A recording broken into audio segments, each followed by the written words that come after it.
சமீபத்தில் நடந்த பூனே கேத்தன் அகர்வால் சியா கோயில் கேஸு இன்னும் மக்களோட மனசுல இருந்து மறையாத நிலையில, அதே மாதிரி இந்தியாவோட வேற ஒரு பகுதியில இன்னும் ஒரு அதிர்ச்சியான சம்பவம் நடந்திருக்கு.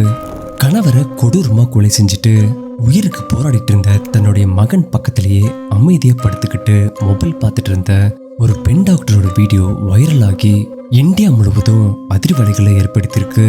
உயிரை காப்பாற்ற வேண்டிய ஒரு டாக்டரு இப்படியும் செய்வாங்களான்னு பலரையும் யோசிக்க வச்ச சம்பவம் இது.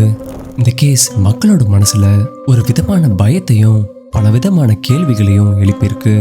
இதை கேட்டு உங்களுக்கு ஏதோ சைக்கலாஜிக்கல் த்ரில்லர் இல்லைன்னா ஒரு திகில் நாவலோட கதை மாதிரி தோணலாம். ஆனா இது ரீசெண்டா நடந்த ஒரு உண்மை சம்பவம். கர்நாடக மாநிலம் தார்வாடில் நடந்த ஒரு கொடூரமான கொலை சம்பவத்தை பற்றி தான் இன்னைக்கு வீடியோவில் டீட்டெயிலாக பார்க்க போகிறோம்.